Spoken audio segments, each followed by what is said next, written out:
Okay, welcome to another Ginger Mathematician video. So I'm going to go through another paper 4. This is what's been most requested on my channel. So I'm going to go through one that's come out very recently, which is October-November 2020. I'm going to take the 4-2 paper here. Before I get started, I'm going to say please like and please subscribe. Again, the comments that I've actually had has helped me actually prepare for the next video. So most people have wanted some kind of paper 4. So that's what I'm going to do with you today. This is 2 hours 15 minutes and total mark is 120. Let's see how many questions I can do. I've now got myself also a tablet, so hopefully that should remove the irritating clicking sound. The formula sheet is here. These are for me. I will come back to as we go through more of the questions. Right, question 1. So Asif buys a 1-year-old car. He pays $19,975, which is 15% less than its price when it was new. Calculate the price when it was new. Now, one thing that I do notice in these kind of questions, and it's something I highlight to my pupils as well, is this question is in the past tense. So it says when it was new. So that's what we're looking for. So as soon as you're working backwards in time, you'd be thinking reverse percentage problem. That's the first thing that comes to mind. Now we're paying 15% less than the price when it was new. So essentially this price that we have here is essentially 85% of the original price when it was new. So we can say that 85%, that's 100% minus 15%, is equal to the price that Asif bought it for, which is $19,975. What we want to find is 100%. We want to find the original price when it was new. So we need to find some way of going from 85% to 100%. Now, we can go directly. That is a method that we can use. What I tend to recommend to students is finding some kind of intermediary step. And what I would recommend to do is work out 1%, it's the so-called unitary method, and then from 1% we can really easily find then what 100% is. So the way we can go from 85 to 1 by multiplying or dividing, well, we can divide by 85, and then once we've divided by 85, because 85 divided by 85 is 1, then we can multiply by 100 to give myself the original price. Doing it in 2 steps, but you can see my very clear working here. Whatever we do to the left-hand side of an equation, we of course do to the right-hand side. So we're going to divide this side by 85 and times by 100 in the same way. So this is where I get out my GDC and then actually work out what this is going to be. So let me now open up my GDC. So I've changed the format slightly here. So I've made it kind of bigger so you can really see what I'm doing. So I've got the calculator on the left hand side here so you can see what buttons I'm pressing. So we've got 19975. We're going to divide that by 85. This gives me 235. So I'm going to go back to my PowerPoint and I'm going to write that in. 235. And at this point you can use your calculator to times by 100, that's fine, but remember times by 100 we're just going to add 2 zeros on, so we get our final answer of 23,500.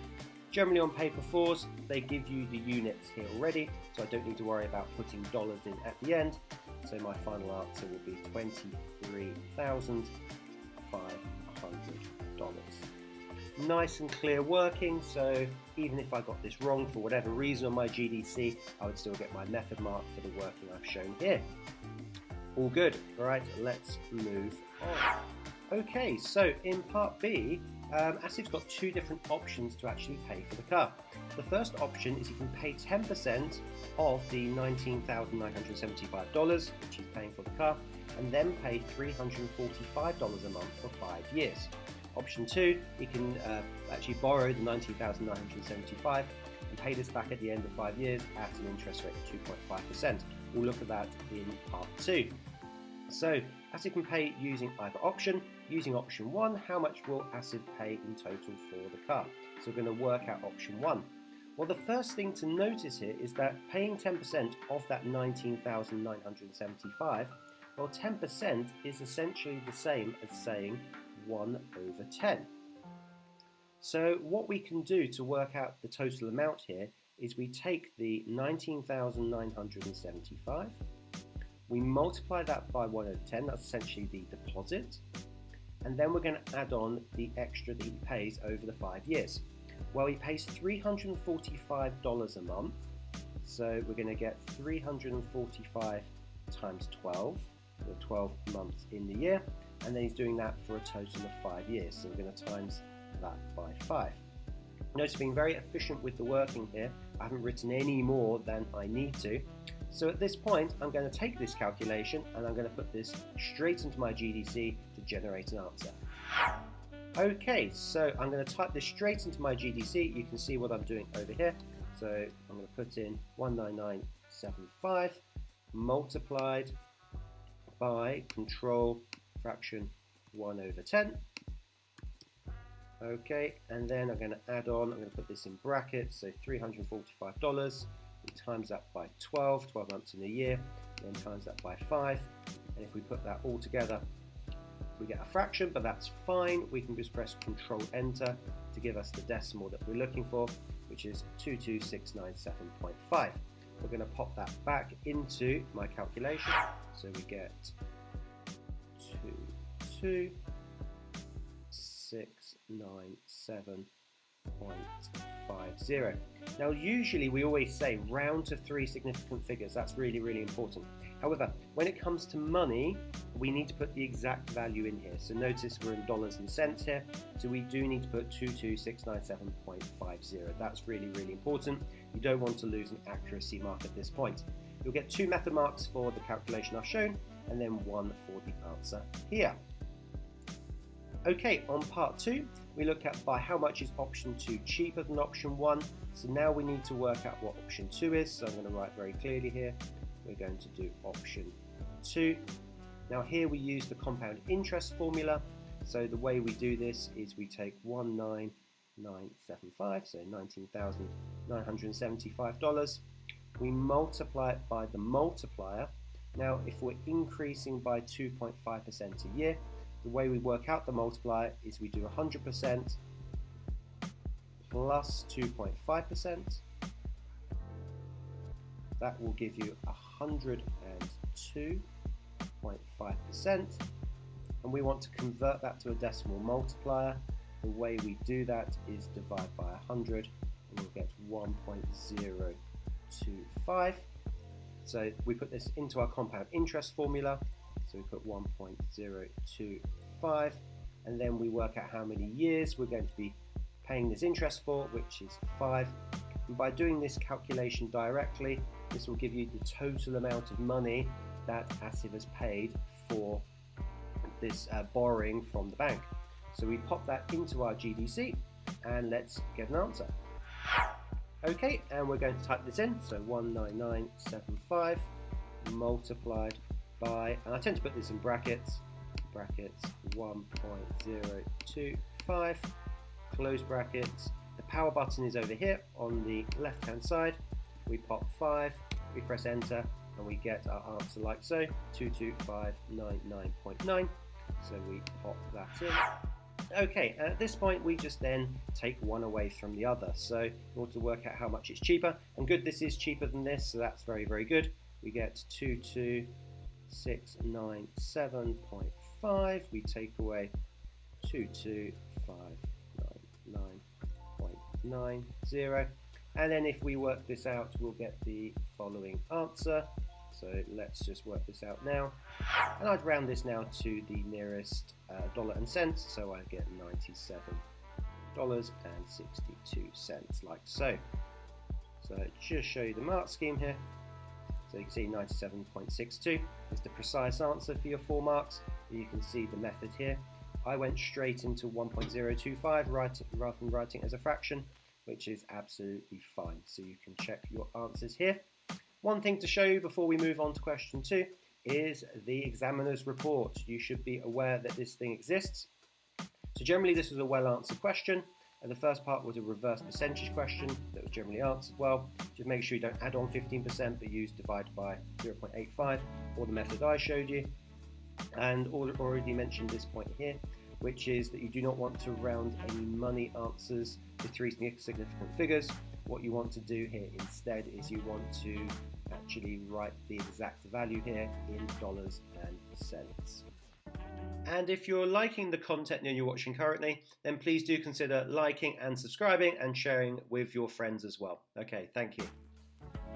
Okay, and question 2. So a very typical transformations question. This is something you really should revise if you want to excel at the paper 4. So let's go through this. So describe fully, first of all, the single transformation that maps triangle A onto triangle B. So it's a 2-mark question. Always use the amount of marks to guide how much detail that you need to put. The first thing we need to notice here is that going from A to B, we're just moving the shape essentially, which we call a translation. So you need to know these key words. So I'm going to write down translation, which essentially means moving the shape. And as soon as you talk about translation, you need to be thinking of vectors. So we're going to do translation by the vector, and then we're going to write how it's actually moved. We put this in bracket notation like so. The top number tells you how much it goes left or right. So let's work out what's happening here. So to go from A to B, I'm going to take a point here and match it up to a point over here. So we're going to go 1, 2, 3, 4. So we're going to go 4 to the right. So we put a +4 here. And if you're in the exam and not entirely sure, you can always check another point. So if we take this point and this point, for example, then we can check 1, 2, 3, 4 to make sure we've done it correctly. And notice that we're not going up or down with our triangle, so the number here is going to be 0. So we get a translation by vector 4, 0, 1 mark for translation, 1 mark for 0. Our next part is we're going to take triangle A and we're going to reflect that in the line y equals, no subtitles, y equals minus x. So what we're going to do is we're going to take the original triangle here, the triangle A. Always read this carefully if they want you to do triangle B or triangle E, etc. And we're going to reflect that in the line y equals minus x. The first thing we need to remember is what does the line y equals minus x look like? So y equals x is this line going all the way up. So the line y equals minus x is the 45-degree line going in the opposite direction. So let me draw this in. So I'm going to try this. First time I've been using the pad, so let's see how straight this is. Not too bad. Probably needs a little bit of work. If you're not sure where this comes from, well, let's have a look here. When y is equal to minus 1, then x has to equal to positive 1, so that's true. So you can check coordinates here to make sure you've got the correct line, y equals minus x. And what we're going to do here is do a reflection. Now I'd highly recommend that you use tracing paper to do this. This is perfectly allowed on iGCSE. Without tracing paper, this is also fine as well. So let me choose a different pen colour. Let's go with magenta, why not? So we take a point on our triangle, we take the corresponding point that's perpendicular, so at a right angle to that point, and then we transfer it across to the other side. So we've gone 1 to the left and 1 down, so we need to go 1 to the left and 1 down. So this purple point here, we reflect it in this line, reflects over here. Again, use tracing paper, it will make your life much, much easier. Let's take another point. Let's do this in blue. So if I take this point here and I make a perpendicular line, so a line at 90 degrees to that blue point, notice there's a right angle here. I go 2 to the left and 2 down, so we go 2 to the left and 2 down, and then we get to this point here. Notice this should be the same length as the line over there. And let's do it for completeness. Let's see if we can get a different colour. Let's go with, I don't want magenta. I've already used magenta. I want to use yellow. There we are. So we take this point here. We do the same analysis. This is a bit trickier because we're halfway in a box. So we're going to go from here to here. So you can see this is a right angle. we are going essentially 1.5 along and 1.5 down, so we need to do the same thing, and then we'll come to here. Again, tracing paper makes your life easier. Once you've done the 3 points, either using tracing paper or using the method I've done here, then you can just draw in the triangle like so. Not the best triangle in the world. We're going to label the image C. So make sure you label this for your examiner C, so they know the triangle that you've actually drawn. That is probably the worst triangle I've ever drawn, but you can see the idea here. For part C, we're going to go back to this original triangle A, and we're going to rotate this 90 degrees clockwise. Remember, clockwise goes in this direction, following the clock, about the center 1 minus 1. Notice we're not using the origin, we're not using the center point here, we're using a different point, so we're going to be using this point here, 1 minus 1, which I'm going to put in black. Again, use tracing paper, so put tracing paper over the shape, draw around it, mark in the center of rotation, and then spin it 90 degrees. However, we don't have access to such clever things here, so we're going to do this manually. So notice that in order to work out the rotation, we know it's roughly going to be over here because we're turning this direction. The way we would find this out, to keep it fairly straightforward, is that it's going to make a right angle with where the new point is going to be, and it's going to be the same distance as well. So this point here is going to be rotated to here. When I've got this reference point, then I can fill in the rest. So I know that it's going to look like this. Again, you can visualize that in your mind, that this is coming around to here. But in order to know where it's going to be, which is the most important thing, you need to find a reference point. So you use this point to here. But again, use tracing paper. It will make your life much easier. We are going to label this D. So we've done this question, this question, and this question. And the reason we label it is exactly for this type of question down here, part D. Describe fully the single transformation and map triangles C to D. So essentially we want to go from this triangle to this triangle here. Now the first thing to notice here is there's a reflection going on. So we need to write down then reflection. And it's a 2-mark question. I'm using that as a guide here. So we need to provide another bit of information, and that is the reflection line. So we're going to have a reflection in the line. Remember when I first taught GCSE and iGCSE, they're very fussy about the prepositions you used, but now they're fine, just a reflection in the line.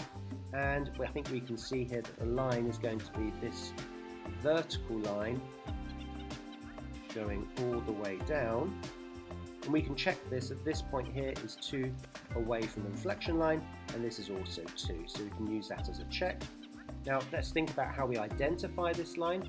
Well, if we take all the coordinates on this line, so this is 1, 5, this is 1, 4, if I go down the bottom, this is 1 minus 5, etc.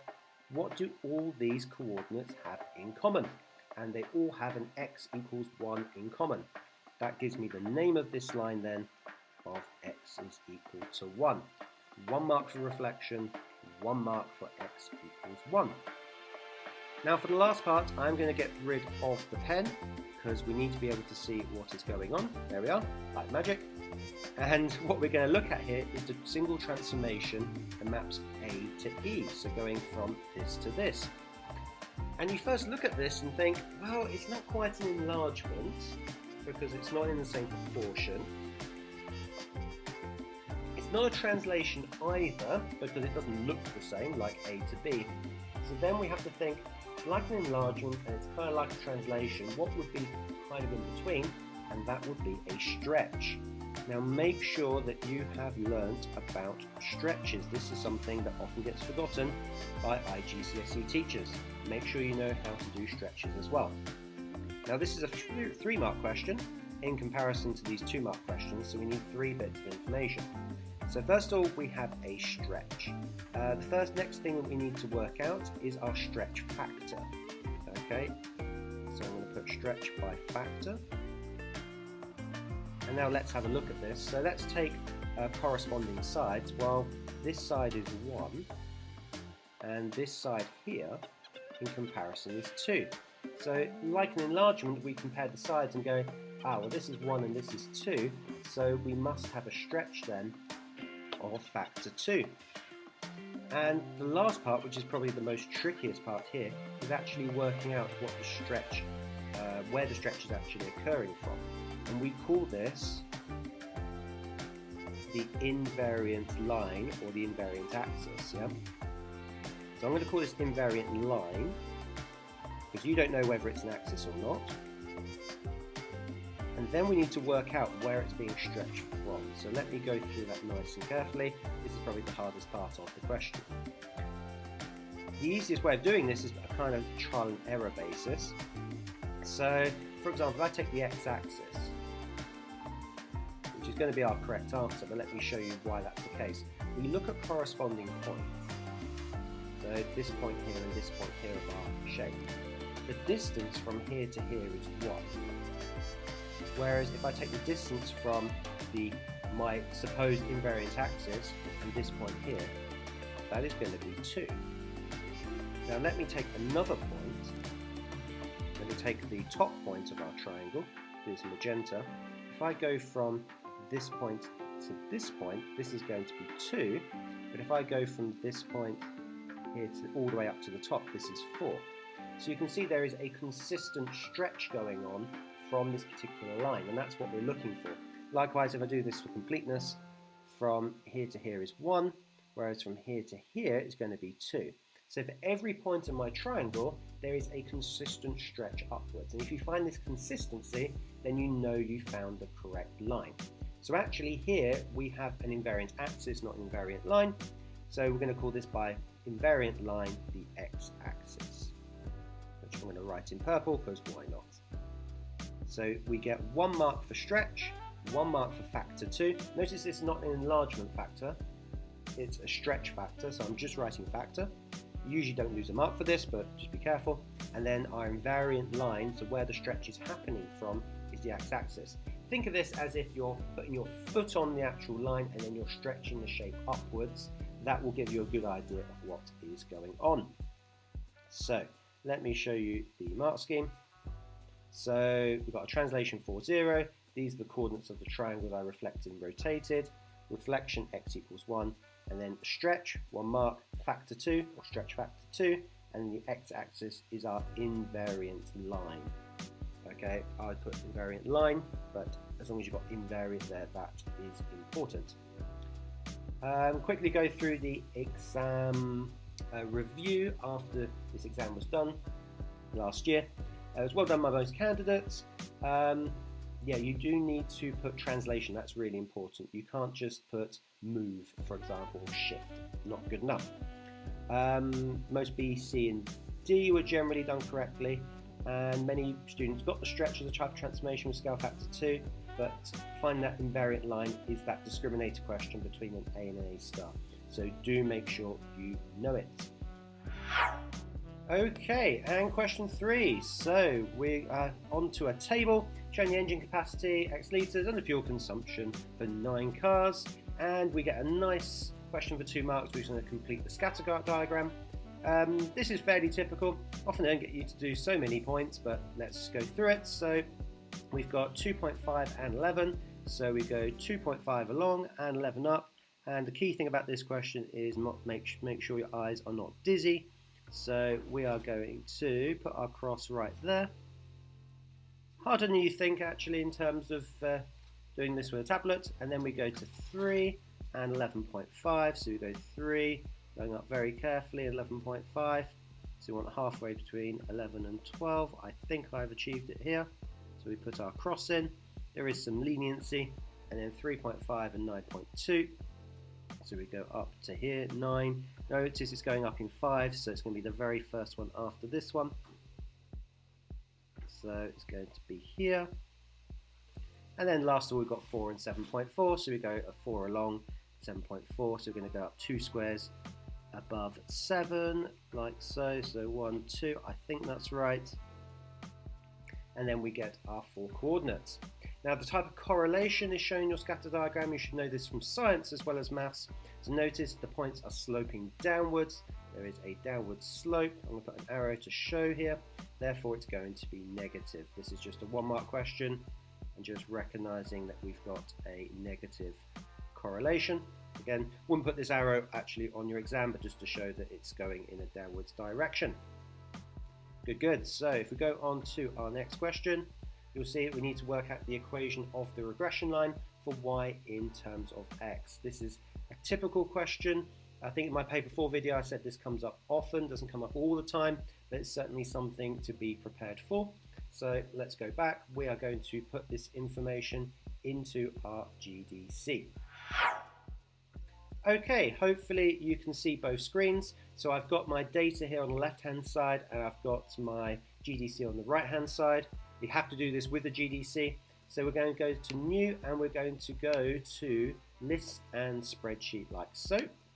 So we get a spreadsheet. It works very similar to how Excel does. Before I get started, I want to label my columns. So I'm going to call this X, which is going to be my first row here for energy capacity, and then Y here, and that's going to represent fuel consumption. At this point, I just type in the information. So we've got 1. You can press enter as you go through to make your life a little bit quicker. 1.5, 1.8, 2, 2.5, 3, 3.5, and 4. And then we scroll upwards and then do the same for Y. So we have 16.6, 15.6, 13.8, 14.4, 13.2, 11.0, 11.5, 9.2, and 7.4. One thing you can check here is that notice that both there should be 9 rows for each. So if you made a mistake, this is a good way to just check that you haven't made a mistake and put too many of one. So make sure you do that. At this point, we go to menu. We're going to go to statistics. We are going to go to stat calculations. We're going to go to linear regression. We can just go straight to linear regression here. Number 3. We select our X list. This is why I labeled it. If you click here, we can go to X. This reminds you to pick the correct variable. Y, we're going to go to Y. All we then do is just go to OK, press the big button, and then you're going to get the answer here. So we get M as minus 2.84, so this would be the M part here, and our B as 19.0. So all we need to do is just copy that across to our PowerPoint, minus 2.84 and 19.0, which is what I'm going to do now.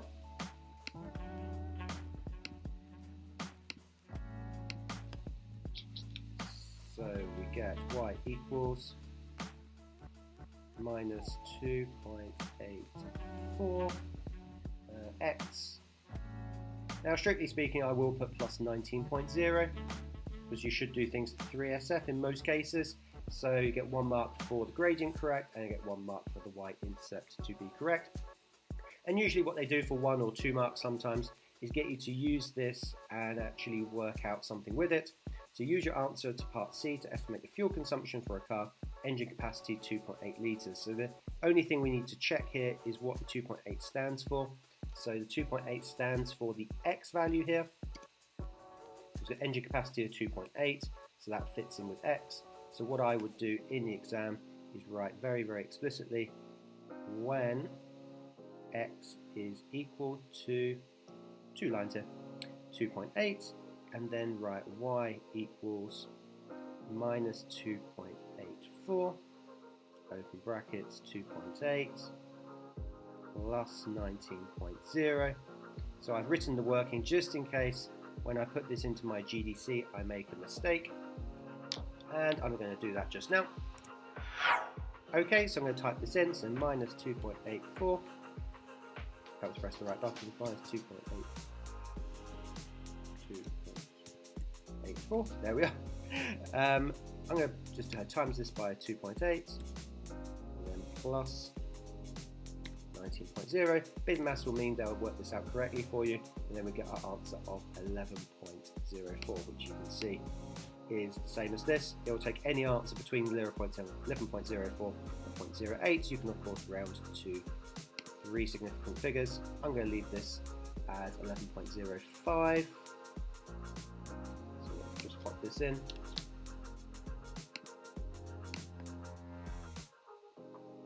So 5, but probably officially, because you want it to 3SF, this would be the correct answer.